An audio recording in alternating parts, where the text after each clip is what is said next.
Olá, meus amigos e minhas amigas que estão assistindo esse vídeo. Sou Rafael Barreto, professor de Direito Constitucional, e nesse encontro, joga na tela, eu vou analisar um informativo de jurisprudência do Supremo Tribunal Federal de número 958. Estou de volta. Esse vídeo faz parte de um projeto que eu desenvolvo de análise detalhada dos informativos do Supremo Tribunal Federal. Semanalmente, o Supremo divulga um informativo de jurisprudência contendo um resumo dos casos julgados pelo tribunal na semana anterior. E aí eu pego esses informativos e eu disponibilizo aulas comentando detalhadamente, chamando a atenção dos pontos importantes daquele informativo, porque sabendo da importância que é se manter atualizado com os informativos do Supremo, para a gente se manter atualizado com o direito constitucional, especialmente quem se prepara para concurso público, aí eu desenvolvo esse projeto para facilitar a compreensão das pessoas. Se você ainda não participa, está chegando aqui agora, fique aqui, acompanhe a aula até o final, espero que você goste e que depois você possa ser mais um membro do nosso projeto. E deixa eu lhe registrar, já tem muita coisa aí antes que você pode depois assistir, tá? Um pouquinho mais adiante eu te explico como é que você vai fazer para assistir a retrospectiva de 2018, a retrospectiva de 2017 e os informativos de 2019 que antecedem ao 958. Vamos na tela com o informativo 958. O primeiro julgamento, revisão criminal e cabimento. O plenário, por maioria, não conheceu de uma revisão criminal ajuizada por um senador condenado pela primeira turma do Supremo a pena de 4 anos e 6 meses de reclusão em regime inicial semiaberto pela prática do delito previsto no artigo tal, da lei número tal, tô de volta. Gente, presta atenção.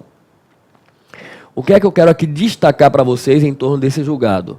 De início, lembrar que a revisão criminal é a medida processual penal que visa impugnar a coisa julgada em matéria penal, que visa desconstituir a coisa julgada em matéria penal. É comum se dizer que a revisão criminal é a ação rescisória do processo penal. E aí o segundo ponto que eu quero lembrar aqui a vocês é que a revisão criminal tem pressupostos próprios de cabimento, disciplinados lá no Código de Processo Penal, no artigo 621, da mesma forma que a ação rescisória no processo civil tem hipóteses próprias de cabimento, assim o é com a revisão criminal. Para que seja cabível, tem que estar preenchidos os requisitos que estão ali na lei processual, tem que ser uma das hipóteses, e o Supremo entendeu que não se amoldava na situação fática a hipótese legal, por isso que ele não conheceu da revisão criminal. Vamos voltar no informativo. Está aqui. O plenário reputou que o condenado não tem direito subjetivo de perseguir a desconstituição do título penal condenatório, fora da destinação legal do meio de impugnação. Dessa forma, a coisa julgada penal, excepcionalmente, admite um desfazimento, desde que preenchidas as hipóteses taxativamente previstas no artigo tal do Código de Processo Penal. Estou de volta, então o tribunal entendeu que não era o caso realmente, de cabimento da revisão criminal. O próximo julgamento é, de certo, um dos mais importantes julgamentos do ano de 2019. Gente, ao final do ano de 2019, eu vou organizar e gravar uma retrospectiva de 2019. E o caso que a gente vai comentar agora, certamente vai estar na retrospectiva como um dos mais importantes julgamentos. Joga na tela, está aqui, execução provisória da pena e trânsito em julgado. O plenário julgou procedentes pedidos formulados em ações declaratórias de constitucionalidade para assentar a constitucionalidade do artigo 283 do Código de Processo Penal. Estou de volta. Esse caso, ele foi amplamente divulgado pela mídia para a sociedade brasileira como discussão sobre prisão em segunda instância. O Supremo Tribunal Federal está decidindo se cabe a prisão em segunda instância. E o Supremo Tribunal Federal, por 6-5, decidiu que não cabe a prisão em segunda instância, que só cabe a prisão depois do trânsito em julgado. E aí, com essa decisão, pessoas que estavam presas, respondendo aí por diversos crimes, inclusive, o pessoal, como se costuma dizer, do colarinho branco, vão ser postos em liberdade. Preste atenção. O tema foi pautado perante a sociedade como prisão em segunda instância. E o Supremo decidiu que não cabe mais prisão em segunda instância. Só que eu queria trazer aqui a meditação de vocês que, tecnicamente, não é essa a discussão que o Supremo estava enfrentando. Se vocês me perguntarem, professor, considerando que o Supremo decidiu que não cabe prisão em segunda instância, cabe no sistema jurídico brasileiro prisão em segunda instância? Eu vou lhe dizer, gente, o sistema jurídico brasileiro admite prisão até mesmo em primeira instância. É preciso recordar que o nosso sistema ele admite prisão com base em decisão de primeira instância. As prisões de natureza processual. Olha, se alguém for preso em flagrante, vai ser submetido à audiência de custódia e, eventualmente, o juiz pode chegar e converter aquele flagrante em preventiva. Está preso, com base em decisão de primeira instância.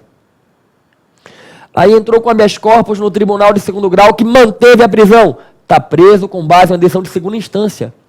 Então, é preciso meditar que essa afirmação de que o Supremo decidiu que não cabe prisão em segunda instância, tecnicamente não é correta.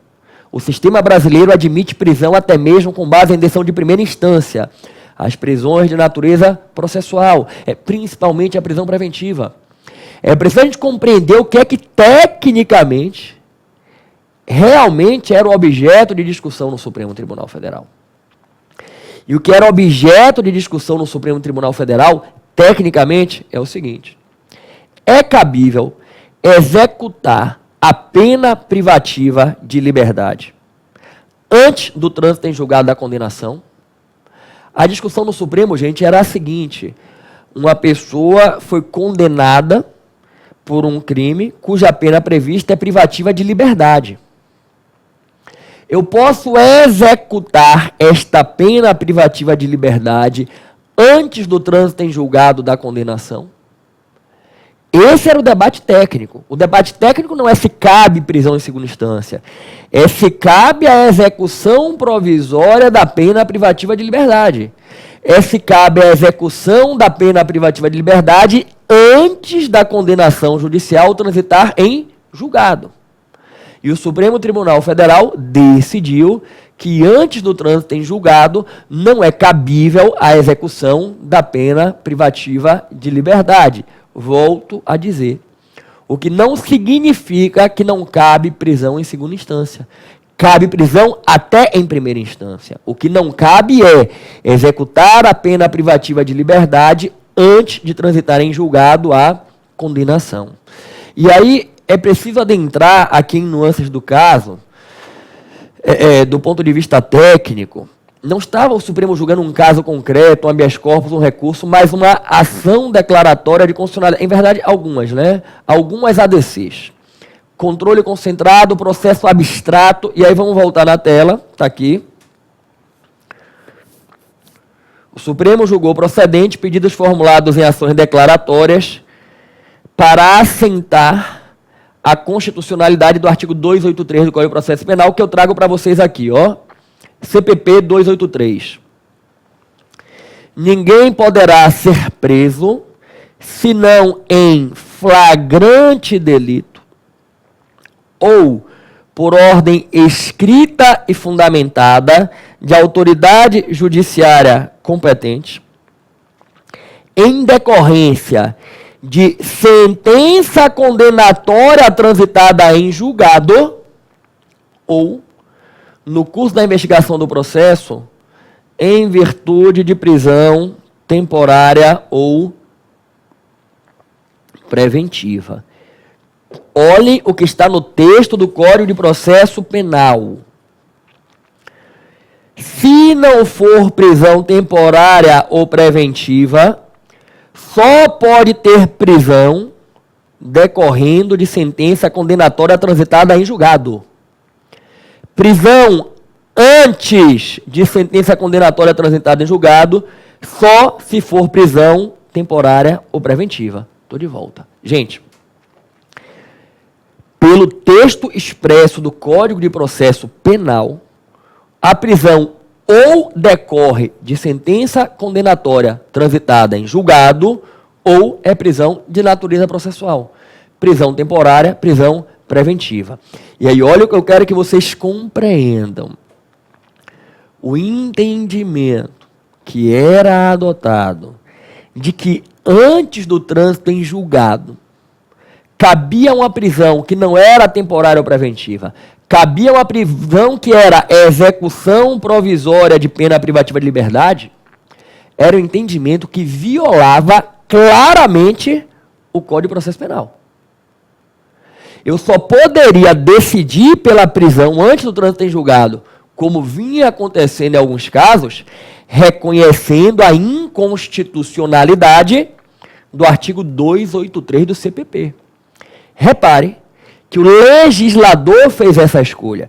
E aqui, preste atenção, eu não vou adentrar em pormenores sobre qual é o modelo que eu gostaria, se eu acho que é correto ou não é. Eu posso até um pouco mais adiante trazer para vocês uma ampliação como eu pretendo fazer. Mas por hora eu quero que você me acompanhe aqui no raciocínio técnico.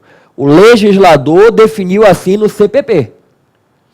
Para eu afastar o CPP, para eu decretar uma prisão sem que tenha trânsito em julgado, ou que seria provisória, ou temporária ou preventiva, eu tenho que reconhecer que o código é inconstitucional. Então, as decisões que admitiam a prisão em segunda instância, tecnicamente, execução provisória da pena, declaravam, ainda que de maneira implícita, a inconstitucionalidade do artigo 283 do Código de Processo Penal. E aí cabe uma meditação. Qual é o artigo da Constituição que esse 283 do CPP viola? Repare, eu posso até não concordar. Eu posso até achar que deveria caber prisão logo na primeira instância até o final, mas qual é o dispositivo da Constituição que o 283 do Código de Processo Penal viola? Me parece que ele não viola dispositivo nenhum. Porque eu não vejo na Constituição um artigo que estabeleça que é vedado ao legislador e que, portanto, é inconstitucional o legislador estabelecer que a prisão só poderia ocorrer após o trânsito em julgado da condenação. Percebe? Então, eu quero ainda inicialmente aqui nesse debate, antes de adentrar no texto da Constituição, no artigo 5º, 57, princípio da presunção de inocência, firmar com vocês essa orientação, respeitando as opiniões diversas, de que não vejo, nesse artigo do Código de Processo Penal, nenhuma inconstitucionalidade. Eu não vejo nenhum dispositivo da Constituição que seja violado, joga na tela, por essa previsão. Que ninguém pode ser preso senão em flagrante ou por ordem escrita e fundamentada de uma autoridade judiciária competente, em decorrência de sentença condenatória transitada em julgado, ou no curso da investigação do processo em virtude temporária ou preventiva. Estou de volta. Então, ao meu humilde entendimento, admitir a prisão em segunda instância, a execução provisória da pena antes do trânsito em julgado, era negar a aplicação e, portanto, reconhecer a inconstitucionalidade do 283 do Código de Processo Penal. E o Supremo, ao meu modo de ver, adequadamente, reconheceu que esse dispositivo não viola nenhum artigo da Constituição. Agora eu quero trazer a discussão diretamente para o texto constitucional, e a discussão passava principalmente pelo artigo 5º, 57, que consagra o que se denomina princípio da presunção de inocência ou da não culpabilidade. Vamos na tela. Ninguém será considerado culpado até o trânsito em julgado de uma sentença penal condenatória. Estou de volta.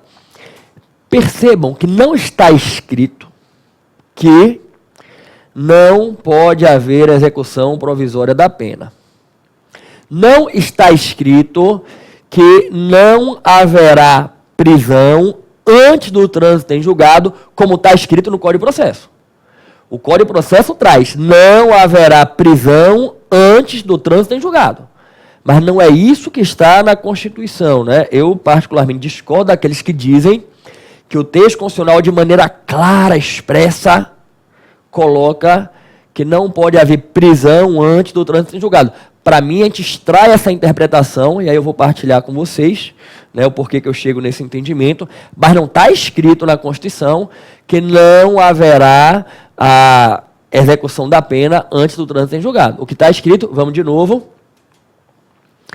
é que ninguém será considerado culpado até o trânsito em julgado da sentença penal condenatória. Estou de volta.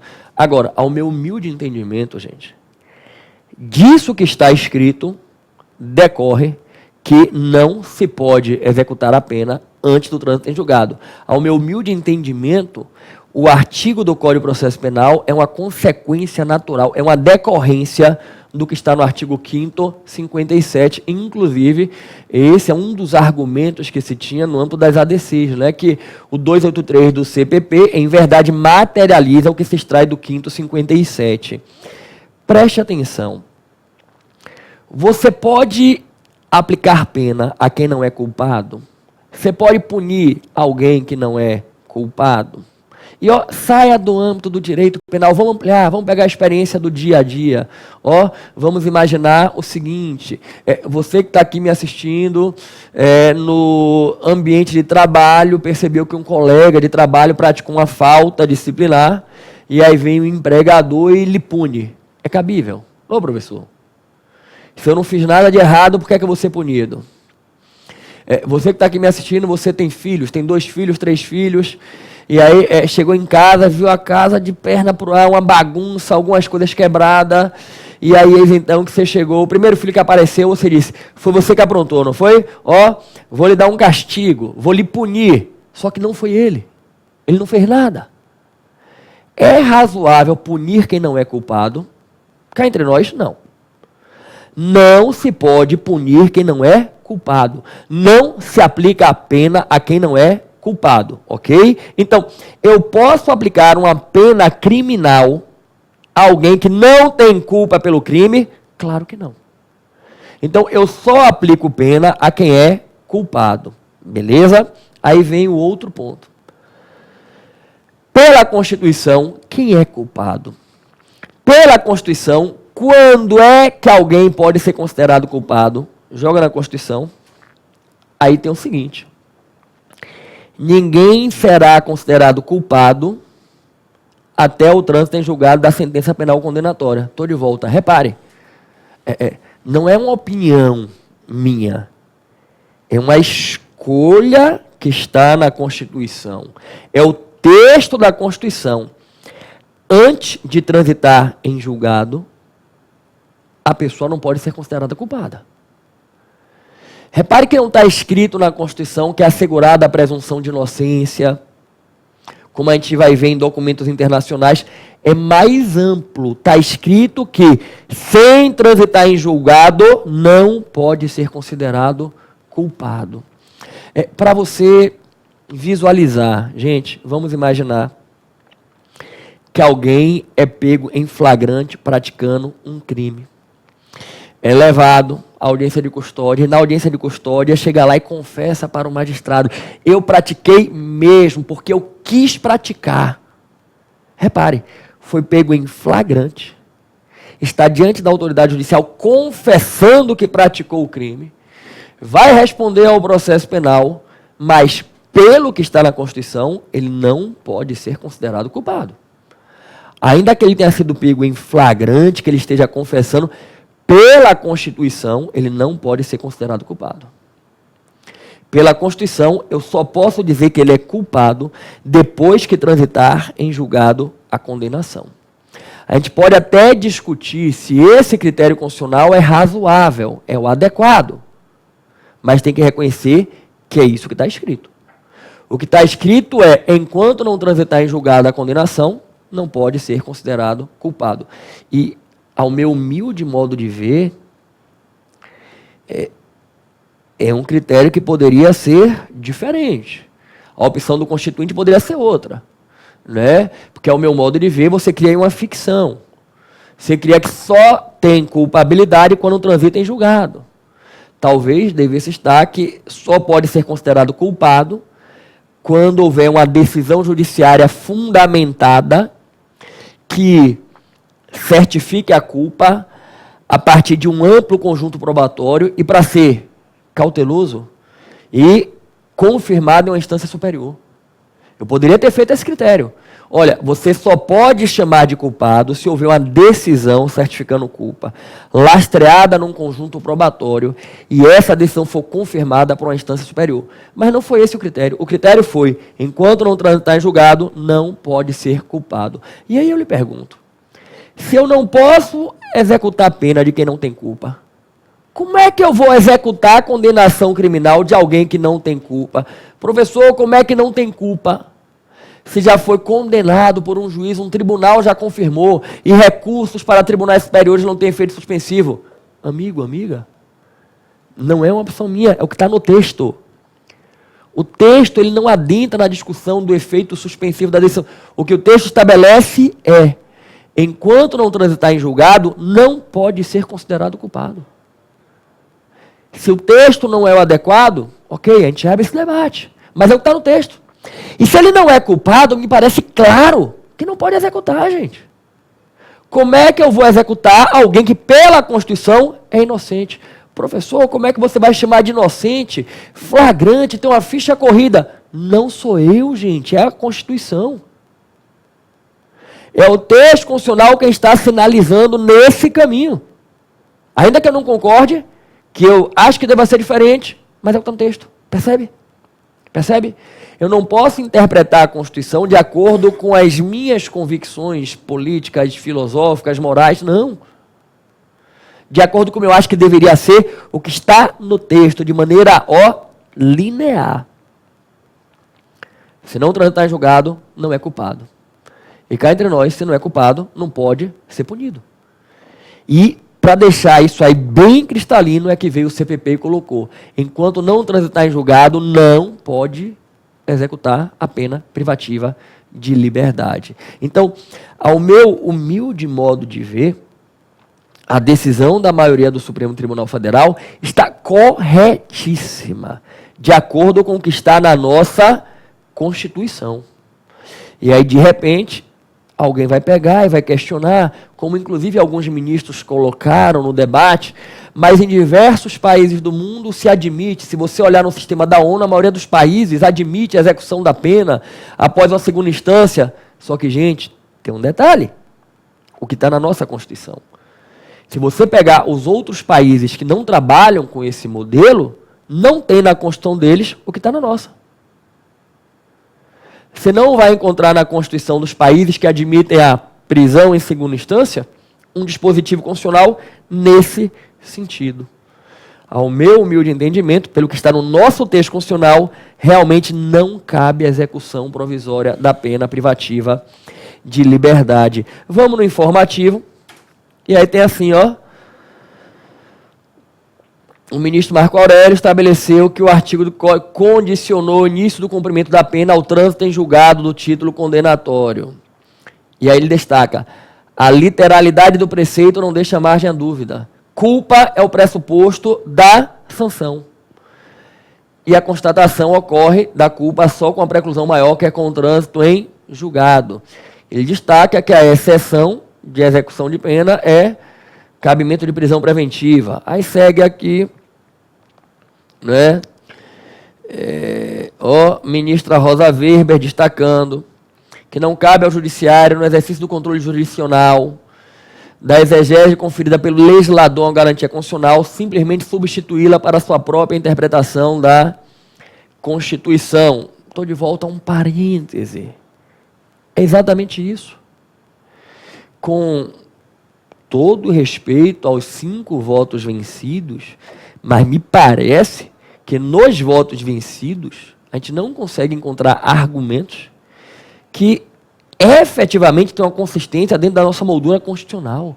Gente, a gente viu nos debates o ministro dizendo, olha, a Constituição estabelece que ninguém vai ficar preso a não ser por uma ordem fundamentada de autoridade judiciária competente. Joga na tela a Constituição.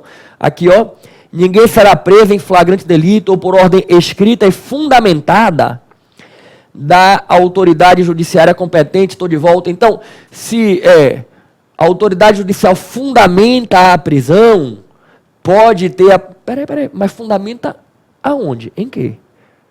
Ordem fundamentada é de acordo com a Constituição. E se a Constituição não permite a execução de pena de quem não transitou em julgado porque ainda não é culpado, uma decisão judicial que executa a pena de trânsito em julgado não é fundamentada. É uma decisão que viola a Constituição. Ou argumentos no sentido de que esta decisão do Supremo vai, de certa forma, favorecer a criminalidade, vai dar um estímulo à impunidade, uma leniência com casos de corrupção. Aí, peraí, amigo. Aí, isso não é argumento de debate jurídico. Isso é de debate político. Não cabe a um magistrado decidir porque entende que a sua decisão ela vai terminar favorecendo determinada medida porque o sistema é ineficiente. Não. O magistrado tem que decidir de acordo com a Constituição e com a lei. Esse tipo de argumento é argumento político de legislador. É um legislador que tem que dizer o sistema está equivocado, o sistema está favorecendo a impunidade, o sistema está permitindo a corrupção, tem que mudar o sistema e não o judiciário. Esses argumentos metajurídicos, ao meu modo de ver, eles são completamente inadequados ao debate constitucional. Eu não posso chegar e dizer, olha, eu vou admitir a prisão em segunda instância porque a gente precisa combater a corrupção. Então, vamos admitir a pena de morte. Se colocar a pena de morte para político corrupto, amigo, vai diminuir a corrupção. Que aí o pessoal vai ficar com medo, né, de praticar corrupção e ser morto. Mas o sistema constitucional não admite. Então, eu não posso pautar a discussão técnica nesse tipo de argumento. Não cabe. Aí vamos voltar lá para o informativo. Aí vem aqui o ministro Lewandowski também, o ministro Gilmar Mendes, trazendo que a execução penal antes do trânsito julgado não é compatível com a Constituição. E a ordem de prisão antes do trânsito julgado tem que ser prisão preventiva, e é exatamente isso aí. E aí o ministro Celso de Mello também vai nessa linha, né, traz aqui alguns acréscimos, né, dizendo que a Assembleia Constituinte Brasileira, embora pudesse adotar um critério diverso, como o do duplo grau, optou conscientemente, com apoio à escolha política legítima, pelo critério técnico do trânsito em julgado. Estou de volta, e é exatamente isso. Eu posso não concordar, achar que não era o critério adequado, mas foi o critério do Constituinte. Enquanto não transitar em julgado, não tem culpa. E se não tem culpa, não executa a pena. Não executa a pena, ok? Bom, prestem atenção. A partir dessa decisão do Supremo Tribunal Federal, começaram movimentos no sentido de alterar o sistema jurídico, né? De alterar a Constituição, alterar a legislação para admitir a prisão em segunda instância. Volto a dizer, não é admitir prisão em segunda instância, é para admitir a execução da pena privativa de liberdade em segunda instância. Antes de transitar em julgado, porque o sistema admite a prisão até em primeira instância, no caso da preventiva, não é? E aí, primeiro ponto que eu quero trazer para vocês sobre esses movimentos é o seguinte: as decisões do Supremo Tribunal Federal, no âmbito do controle de constitucionalidade, possuem efeito vinculante, mas não vinculam a atividade legislativa. Gente, o poder legislativo não fica vinculado aos entendimentos firmados pela Corte Constitucional. O efeito vinculante não vincula o legislador, porque se vinculasse, engessaria o debate. Levaria aquilo que se chama fossilização, no sentido de fóssil, de jurássico, né, do direito constitucional. E aquilo que se interpreta de um jeito hoje, daqui a alguns anos pode ter uma outra interpretação. Você não pode ensejar, ou você não pode engessar o debate do tema.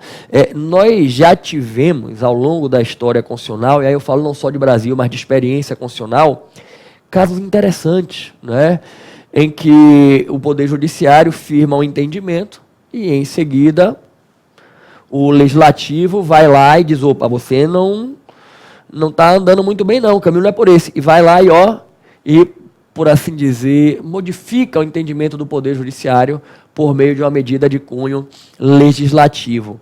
Essa reação legislativa ao entendimento judicial é o que se denomina na doutrina backlash. Presta atenção, quem com cursos públicos de nível mais difícil já se perguntou sobre o backlash. Ó, B-A-C-K-L-A-S-H. B-A-C-K, back, L-A-S-H, lash, backlash. A prática do backlash, não é? A reação legislativa. Nós já tivemos, inclusive, aqui no Brasil, alguns casos de backlash. Tem um que está até em discussão ainda no Supremo Tribunal Federal, que é o da vaquejada. Eu não sei se você se recorda que o Supremo Tribunal Federal declarou a inconstitucionalidade de 2 leis estaduais que tratavam do tema da vaquejada. E o Supremo disse que a vaquejada é inconstitucional. Pois bem, o Congresso Nacional, mediante uma emenda constitucional, autorizou a vaquejada. Não é que o Congresso fez uma emenda para colocar na Constituição é admitida a vaquejada, não. Ele pegou uma emenda, modificou uma parte da Constituição sobre cultura e na interpretação que a gente extrai daquilo que entrou no texto, a vaquejada está contemplada. Então, o que é que houve? O Congresso Nacional derrubou o entendimento do Supremo por meio de uma emenda. Já tem a ADIM questionando isso, e aí tem que aguardar quando é que o Supremo vai debater de novo a vaquejada. Tem um caso muito emblemático, esse aí já tem mais alguns anos, que é o da verticalização das coligações em matéria eleitoral. Gente, houve uma construção jurisprudencial, TSE, depois STF, que os partidos políticos tinham o dever de manter nos planos locais as coligações eleitorais que eles firmassem em âmbito nacional. Por exemplo, se o partido A se coligou com o partido B na eleição de presidente, lançou o candidato, a chapa AB, e estão disputando contra os partidos C e D, em âmbito estadual, eu tinha que reproduzir a coligação. Eu não poderia ter em âmbito estadual uma coligação entre alguém do partido A com alguém do partido C. Porque em âmbito nacional eles eram o quê? Opositores. E isso ficou denominado como verticalização das coligações eleitorais. Isso não estava escrito em nenhum lugar da Constituição, da lei eleitoral. Foi uma construção jurisprudencial. O Congresso derrubou com a emenda constitucional. O Congresso alterou o artigo 17 e colocou expressamente que não há obrigatoriedade de vinculação entre as candidaturas nos diferentes níveis. Por meio de emenda, derrubou a verticalização das coligações eleitorais. Então, a prática do backlash, ela acontece de vez em quando. Talvez a gente até não conheça a expressão técnica, mas a gente já vivenciou esse tipo de experiência, não é? Então, é importante você saber isso e entra um outro ponto. Mas, professor, esse backlash específico pode acontecer? A presunção de inocência nos moldes que está ali não é uma cláusula pétrea? Não é artigo 5º da Constituição? Pode ser suprimido o artigo 5º? E, gente, prestem atenção. De uma maneira geral, a maioria das pessoas vai defender que não pode modificar isso porque é cláusula pétrea. Eu, particularmente, humildemente, entendo que pode modificar, que não é cláusula pétrea, e vou aqui partilhar com vocês. Prestem atenção. De início, eu quero destacar para vocês que as cláusulas pétreas, que constituem um núcleo insuprimível de uma Constituição, são cláusulas que trazem um conteúdo valorativo. São cláusulas principiológicas. E que a gente tem que compreender que no âmbito dessas cláusulas pétreas, existe uma espinha dorsal, a partir da qual há um desenvolvimento legislativo, né? Cláusulas pétreas é uma matéria que é objeto de muita discussão no âmbito do direito constitucional, há até mesmo aqueles que defendem que não deveriam existir cláusulas pétreas. Se a gente pega, por exemplo, a doutrina de Lowenstein, o Lowenstein vai nos trazer as 3 teses em torno das cláusulas pétreas. Não podem existir, são imprescindíveis, são aceitáveis. Você pode suprimir mediante a teoria da dupla revisão. E por que não pode existir uma cláusula pétrea? Porque constitui um limite insuperável para a soberania popular do momento. Por que o povo de hoje está limitado ao que foi feito há tanto tempo atrás? O povo de hoje não é tão soberano quanto o povo lá de trás, é o paradoxo das gerações. As cláusulas pétreas constituem um limite à soberania popular. E se você ficar com essa ideia de que não pode, você está fazendo um convite a que atropele a Constituição e que crie uma Constituição nova. Então, é sempre uma matéria na qual existem vários debates. E aí, o que é que a gente tem que compreender? Elas são principiológicas. Elas têm um núcleo a partir do qual você pode fazer um desenvolvimento legislativo, uma conformação legislativa. Ao meu modo de ver, o direito que está aí protegido na Constituição é o direito à presunção de inocência. Ao meu modo de ver, a cláusula pétrea não é o momento em que se forma a culpa.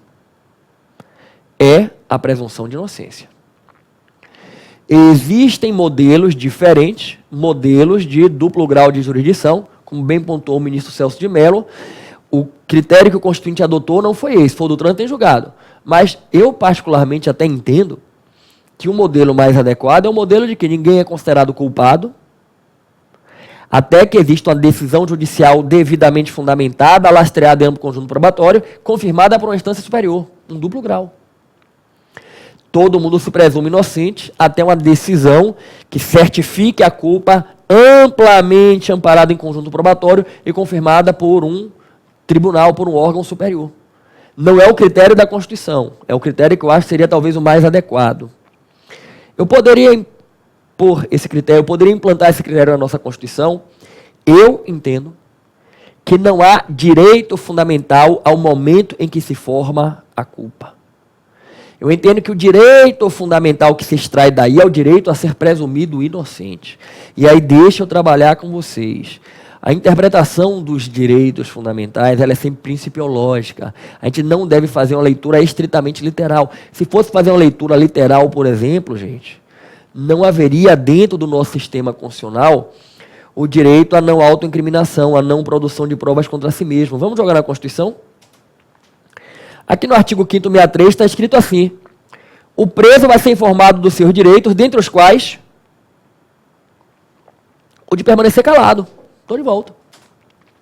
A partir disso aí que se extrai que ninguém é obrigado a produzir prova contra si mesmo. A gente amplia a interpretação. A gente amplia a interpretação. Então, para que a gente possa prosseguir, a gente não deve se ater sempre à literalidade. A literalidade é um indicativo, mas a gente pode ampliar. E aí, como é que eu costumo orientar a minha interpretação acerca do que efetivamente é ou não é direito fundamental? Porque, gente, não necessariamente tudo que está no texto, literalmente aí, vai ser uma cláusula pétrea, vai ser um direito fundamental. Porque cabe uma conformação legislativa em torno disso, é o modelo. Aí eu parto para analisar em outros países e principalmente nos documentos internacionais. Se há países que são estados constitucionais, democracias consolidadas, que admitem a formação da culpa e a prisão antes do transitar em julgado, me parece que essa não é uma medida arbitrária de estado ditatorial, não. Que uma coisa é eu dizer, não cabe a execução da pena antes do trânsito em julgado, porque o nosso texto constitucional não permite, e outra é eu dizer, não cabe, porque isso seria uma medida de terrorismo, arbitrariedade. Tem países que têm democracias consolidadas, direitos fundamentais consolidados, e que admitem. Então não é que isso é algo arbitrário, não, é um critério. E aí quando eu vou para os documentos internacionais, e aí eu vou trazer para vocês, tanto na Convenção Americana sobre Direitos Humanos, que é o Pacto de São José da Costa Rica da OEA, quanto no Pacto Internacional dos Direitos Civis e Políticos da ONU, a gente vai ver que não tem esse modelo da nossa Constituição. Vou abrir aqui agora o Pacto de São José, tá, gente? Que é a Convenção Americana sobre Direitos Humanos. Joga na tela. Está aqui no artigo 8º das garantias judiciais. Olha o ponto 2. Toda pessoa acusada de delito tem direito a que se presuma a sua inocência enquanto não se comprove legalmente a sua culpa. Não está escrito que é enquanto não transitar julgado. Está escrito que é enquanto não se comprove legalmente a sua culpa. Em que momento fica comprovada legalmente a culpa? Aí eu acho que é uma decisão do legislador. Aí é o legislador quem vai definir. Pode ser após um duplo grau, pode ser após o trânsito julgado. É um critério. Quando a gente vai para a ONU, Pacto Internacional dos Direitos Civis e Políticos da ONU, gente. Deixa eu botar aqui. Pacto Internacional sobre Direitos Civis e Políticos da ONU. Deixa eu abrir aqui para vocês. Olha o artigo 14. Deixa eu pegar aqui para vocês, se eu não estou enganado, é o ponto 2. Qualquer pessoa acusada de infração penal é de direito presumido inocente até que a sua culpabilidade tenha sido legalmente estabelecida. Estou de volta. Quando é que a culpabilidade é legalmente estabelecida? Aí é uma decisão política do legislador. O critério que a gente adotou foi o critério do trânsito em julgado. Existe outro critério. Esse critério pode ser modificado? Ao meu ver, pode. Ao meu ver, esse critério não é cláusula pétrea. Para mim, não existe um direito fundamental a não ser considerado culpado antes do trânsito em julgado. Para mim, o direito fundamental é presunção de inocência. Até quando vai perdurar a presunção? Aí, ao meu modo de ver, não é cláusula pétrea, é algo que pode ser objeto de decisão política legislativa. Fazendo um paralelo com uma outra discussão, a questão da imputabilidade penal. A Constituição prevê que os menores de 18 são inimputáveis. Eu posso, mediante emenda, reduzir para 16? Você vai encontrar muita gente dizendo que não pode, porque a inimputabilidade é a cláusula pétrea, e muita gente dizendo que pode. Eu, particularmente, entendo que pode. Que eu entendo que não existe um direito fundamental de não ser penalmente inimputável antes de 18 anos. Eu acho que existe um direito de proteção, um direito de não ter imputabilidade diante de um determinado marco temporal, mas aí é uma decisão política que pode ser objeto de valoração. Então, nessa linha, gente, eu, mesmo sabendo que é um tema controvertido, que tem muita gente que vai sustentar que é cláusula pétrea, que de repente vai ter alguém aqui assistindo que vai dizer, olha, o professor Rafael tá louco, surtou. Eu entendo que pode haver uma modificação no sistema para mudar o critério, para colocar a culpabilidade após um duplo grau de jurisdição. Porque eu entendo que não existe esse direito fundamental a não ter culpabilidade antes do trânsito em julgado. Foi uma escolha que pode ser modificada. O que não se poderia suprimir é a presunção de inocência, ok? Bacana. Bom, essas são as ponderações que eu queria trazer para vocês em torno desse julgado emblemático. E aí o que a gente vai fazer? A gente vai prosseguir no informativo, joga na tela. Tem mais algumas coisinhas aqui para comentar do informativo. Aqui o Supremo iniciou um julgamento de um recurso extraordinário que vai discutir a incidência de contribuição previdenciária sobre salário e maternidade. Discussão super importante. Vamos aguardar o tribunal concluir. Na segunda turma, o Tribunal de Contas da União é o órgão competente para fiscalizar recursos decorrentes do Fundo Constitucional do Distrito Federal. Estou de volta só para esclarecer, né, que de repente alguém vai dizer, professor, mas por que não é o Tribunal de Contas do DF? É porque, na situação aqui, gente, é porque haviam verbas destinadas a determinados serviços do DF que são mantidos pela União. Lembre que a União é quem mantém Polícia Civil, Polícia Militar, Bombeiro, Judiciário e Ministério Público no DF. Então, como haviam serviços federais, entrava recurso federal, necessariamente entra aí a fiscalização, né, do Tribunal de Contas da União. Vamos voltar no informativo. Aí aqui, cadê? Deixa eu ver, eu acho que desse informativo eu não destaquei, mas não vi nada que me chamasse mais atenção. Não, realmente isso, né? Informativo 958, estou de volta, de substancial mesmo, foi esse debate da prisão em segunda instância, tecnicamente a execução da pena privativa de liberdade antes do trânsito em julgado, ok? Meus amigos, minhas amigas, é chegado o momento de concluir essa aula comentando informativo 958. Eu comentei aos amigos que chegaram agora que tem aulas anteriores, né? Tem a retrospectiva de 2017, tem a retrospectiva de 2018, tem uma aula para cada informativo de 2019. Como é que você faz para ter acesso? Você vai no meu site pessoal, vai aparecer aqui embaixo, que é o meu nome, www.rafaelbarreto.com.br. Vai lá no meu site pessoal, clica em informativo do Supremo, você vai encontrar lá informativos de 2019, retrospectiva 2018, retrospectiva de 2017, à sua inteira disposição, ok? Gente, eu queria convidar aqueles que não estão inscritos ainda no meu canal a se inscrever. Se inscreve, ativa o sininho para receber as notificações. Queria convidar todos vocês a botar na agenda o nosso encontro na próxima semana para estudar o informativo 959 do Supremo e pedir que vocês partilhassem esse projeto com todos aqueles que vocês conhecem, que estão aí estudando para concurso público, que precisam aprender o direito constitucional. Gente, com esse projeto eu já pude ajudar muita gente. Eu comecei esse projeto tem muito tempo, em 2007, pioneiramente no Brasil. Eu criei esse projeto, depois muita gente passou a copiar o projeto, não tem nenhum problema quanto a isso. O importante é estar ajudando as pessoas. Ajudei muita gente a evoluir nos estudos de direito constitucional, passar em concurso público. Inclusive hoje, eu tenho ex-alunos concursados que estão acompanhando aqui o projeto de informativos. Já comentei aqui em aulas anteriores de um testemunho que eu recebi de um ex-aluno meu que é juiz. Agora, esses dias, mais um delegado de Polícia Federal que me deu testemunho, professor, como aquelas aulas de informativo foram importantes para mim. E agora eu vi que você voltou, estou acompanhando de novo as suas aulas para me manter aí antenado com o direito constitucional.